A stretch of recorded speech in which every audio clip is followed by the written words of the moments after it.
Hello student, good morning. I hope you will be fine. Today we will start chapter number 1 Food for Plants second part of class 4th.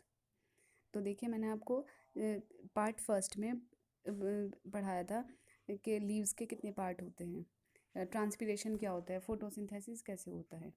अब देखिए unusual plants यहाँ से पढ़ेंगे। Green leaves are the kitchen of the plant.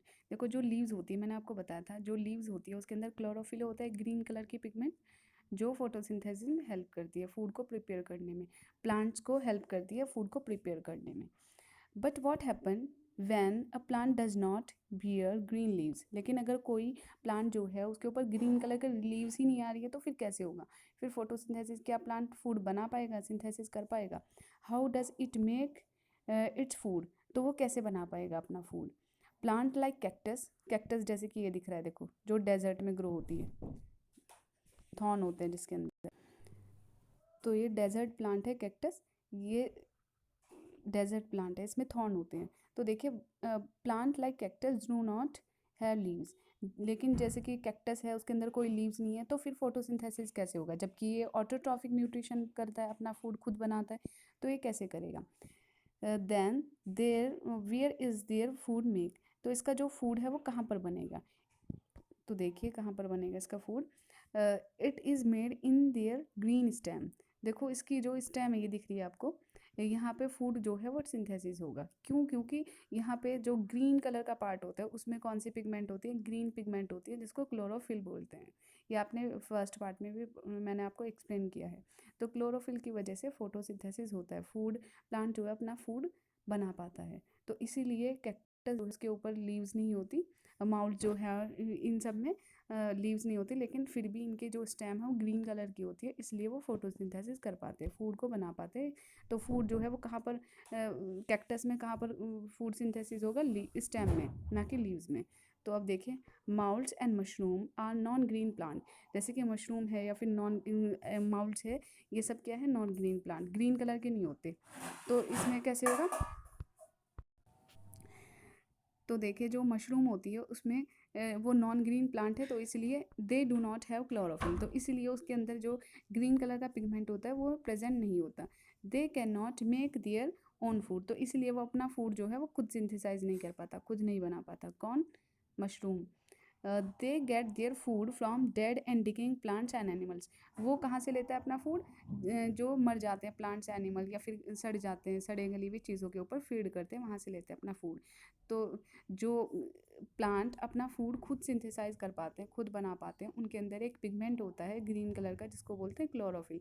तो वैसे जो chlorophyll होता है वो लीव्स में होता है, तो लीव्स में है, kitchen of the plant leaves है, लेकिन ऐसे बहुत सारे प्लांट होते हैं जिनमें लीव्स नहीं होता, तो इसीलिए उनकी स्टेम में ग्रीन कलर का स्टेम में प्रेजेंट होता है क्लोरोफिल, तो इसलिए वो वहाँ पे ग्रीन कलर के स्टेम में फूड जो है वो सिंथेसिस होता है। अब आगे देखिए croton plant. The leaves of some plant like the croton have chlorophyll but they appear dark red in color। देखो जैसे कि आपको ये प्लांट दिख रहा है, ये कौन सा है? Croton plant. तो इसमें जो है इसकी जो लीव्स होती हैं वो कैसे कलर की होती है? क्लोरोफिल तो प्रेजेंट होता है लेकिन फिर भी हमें ये किस तरीके से दिखाई देता है, किस टाइप का? डार्क रेड से कलर का होता है, ड्यू टू रेड पिगमेंट, क्योंकि प्रेजेंट इन दैम, क्योंकि इसमें रेड कलर का पिगमेंट भी होता है। ग्रीन कलर का पिगमेंट क्लोरोफिल तो होता ही है लेकिन उसके साथ साथ रेड कलर का पिगमेंट भी होता है, तो हाइड्स द ग्रीन पिगमेंट, तो इसलिए वो जो ग्रीन कलर का पिगमेंट होता है क्लोरोफिल उसको हाइड कर देता है, छिपा देता है और अपने आप को शो ऑफ करता है। दस they do photosynthesis because chlorophyll is present in them, लेकिन इसमें फोटोसिंथेसिस होगा क्योंकि इसमें ग्रीन कलर का पिगमेंट भी मतलब क्लोरोफिल भी प्रेजेंट है, तो इसलिए इसमें फोटोसिंथेसिस होगा। During photosynthesis green plant trap the sunlight energy to make food. देखो जिस टाइम पे फोटोसिंथेसिस होगा, फोटोसिंथेसिस का मतलब है सनलाइट के प्रेजेंस में फूड का बनना, तो जो जिस टाइम पे फोटोसिंथेसिस होता है उस टाइम पे जो ग्रीन कलर का पार्ट होता है लीव्स में वो सनलाइट को ट्रैप करता है, अपनी साइड ट्रैप करता है और उससे फूड बनाने में हेल्प करती है। This energy is pass on to humans and animals when they eat. फिर वो एनर्जी जो है वो पास होती है, जैसे ह्यूमन बींग्स में, इंसानों में, प्लांट्स, एनिमल्स में, वो कब कैसे पास होती है, जब वो उसको खाते हैं। जैसे कि फॉर एग्जांपल हमने कोई भी प्लांट की जो प्लांट का जो फ्रूट है या फिर स्टेम वगैरह है या फिर लीव्स है वो उसको खाया, तो इसकी वजह से हमारी बॉडी में क्या हो जाएगी, वो एनर्जी ट्रांसफ़र हो जाएगी। इंटरडिपेंडेंस, इंटरडिपेंडेंस क्या होता है, जो एक दूसरे के ऊपर डिपेंड होते हैं। जैसे कि animals and plant depend on each other for living. देखो जो प्लांट्स और एनिमल्स होते हैं वो एक दूसरे के ऊपर डिपेंड होते हैं। जैसे कि कैसे, जैसे कि हम क्या लेते हैं, वी इनटेक ऑक्सीजन, हम ऑक्सीजन लेते हैं और हमारी बॉडी से क्या, कौन सी गैस रिमूव करते हैं, हम रिलीज़ करते हैं कार्बन डाइऑक्साइड। उस कार्बन डाइऑक्साइड को फिर प्लांट अपने फूड बनाने के में हेल्प करता है। तो फिर जो प्लांट है जिस टाइम पे वो फूड सिंथेसिस करता है तो उसकी बॉडी से क्या, वो क्या रिलीज़ करेगी, ऑक्सीजन। तो ऑक्सीजन हमारे लिए यूज़फुल है, तो इसलिए हम क्या है, एक दूसरे के ऊपर इंटरडिपेंड है, एक दूसरे के ऊपर डिपेंड है। Animal need food to eat, and oxygen to breathe. देखो जो एनिमल होता है उसको प्लांट की किस लिए ज़रूरत है, क्योंकि उसको फूड लेना है, प्लांट से फूड मिलता है। देखो जितना भी हम अपना फूड प्रोडक्ट खाते हैं वो सब क्या है, एनिमल का प्रोडक्ट है। जो भी हम फूड लेते हैं वो एनिमल प्रोडक्ट है। जैसे कि गेहूँ है, चावल है, वेजिटेबल्स है, फ्रूट्स है, तो वो सब क्या है, प्लांट्स का प्रोडक्ट है, प्लांट्स का फूड है। तो animals need food to eat and oxygen to breathe. और आपको पता है कि ऑक्सीजन में हमें किससे मिलती है, प्लांट से मिलती है। तो हम क्या है, प्लांट्स के ऊपर डिपेंड है। Plants give animal this food and oxygen. देखो जो प्लांट्स होते हैं वो एनिमल को फूड देता है और ऑक्सीजन देता है। But plant need carbon dioxide to make food. लेकिन जो प्लांट होता है उसको कौन सी गैस की रिक्वायरमेंट है, कार्बन डाइऑक्साइड की, जो कि वो फूड बनाने में हेल्प करता है। तो animals breathe out carbon dioxide. जबकि आपको पता है कि जो एनिमल्स होते हैं, ह्यूमन बींग्स होते हैं, वो कौन सी गैस बाहर निकालते हैं, कार्बन डाइऑक्साइड। और उस कार्बन डाइऑक्साइड को कौन यूज़ करता है, प्लांट्स करता है अपने फूड को सिंथेसिस करने में। तो this is used by plant. तो जो वो कार्बन डाइऑक्साइड जो हमारी बॉडी से रिलीज होती है उसको कौन यूज़ करता है, प्लांट। तो इस तरीके से हम क्या है, एक दूसरे के ऊपर इंटरडिपेंडेंट है। ठीक है। जैसे कि हमने क्या किया, ऑक्सीजन ली, तो ऑक्सीजन आपको पता है किससे लेते हैं, हम प्लांट से, पेड़ पौधों से लेते हैं।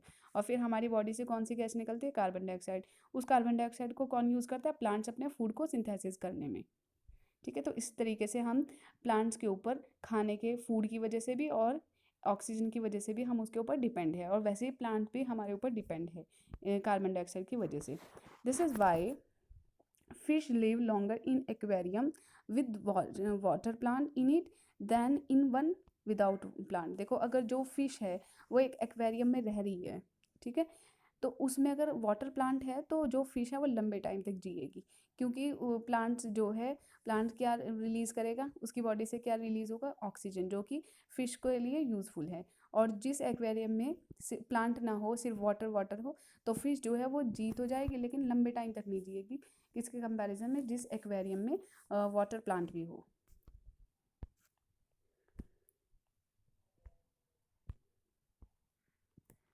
Food chain flow of energy. अब एनर्जी जो है वो कैसे फ्लो करती है, फूड चेन कैसे होती है, कि जैसे कि फूड चेन ये है कि सनलाइट की हेल्प से प्लांट ने अपना फूड को बनाया, सिंथेसिस किया। अब इस ग्रास को कौन खाएगा, ये डियर खाएगा।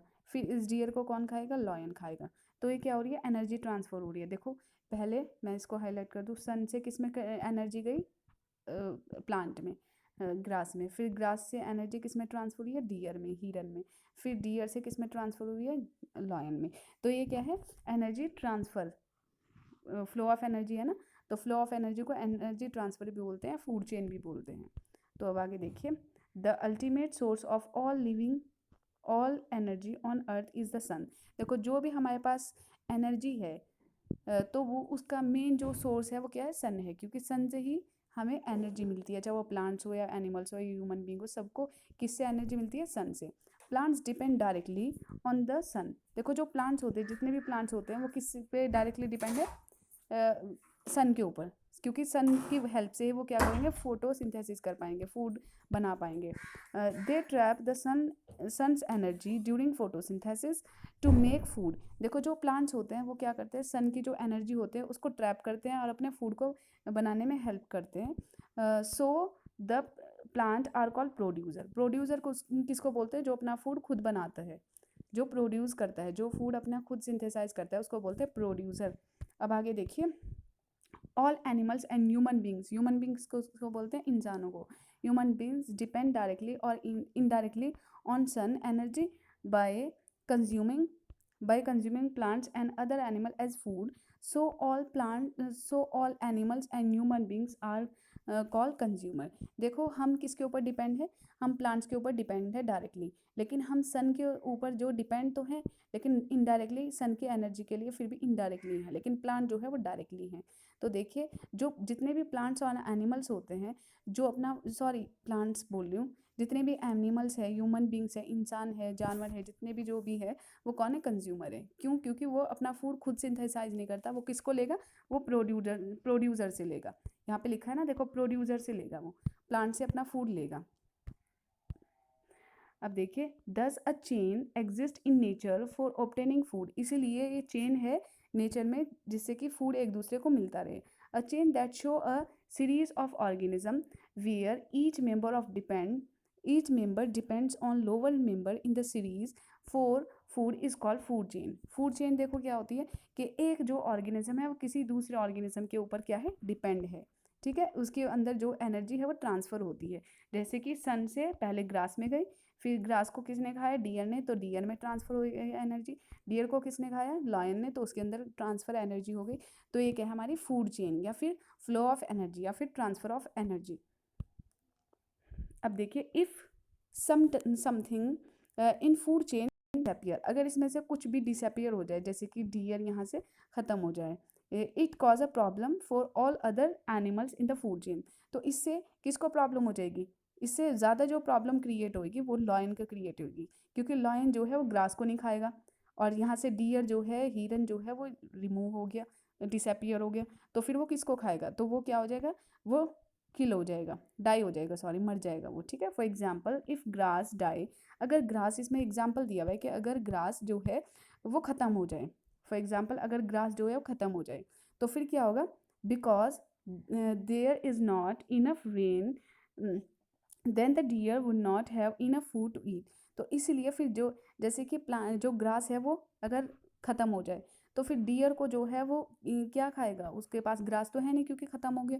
फिर क्या होगा, उसके बाद इफ़ द डियर स्टार्व, अगर डियर जो है वो भूख से क्या हो जाएगा, मर जाएगा। ठीक है, परेशान हो जाएगा। Then the carnivores that eat will also go hungry if the bird disappear then the insects that they normally eat will increase। देखो इसमें यही एग्जाम्पल दिया हुआ है कि अगर ग्रास यहाँ से फूड चेन में से रिमूव कर दे तो जो डियर है वो किसको खा पाएगी, वो नहीं खा पाएगी क्योंकि उसके पास ग्रास नहीं है। तो इसलिए फिर जो, जब डियर को नहीं मिल पाएगा, वो हंग्री रहेगी, तो वो एक टाइम के बाद आके वो मर जाएगी, तो फिर लॉयन किसको खाएगा, तो वो भी हंग्री रहेगा, तो उससे प्रॉब्लम क्रिएट होगी।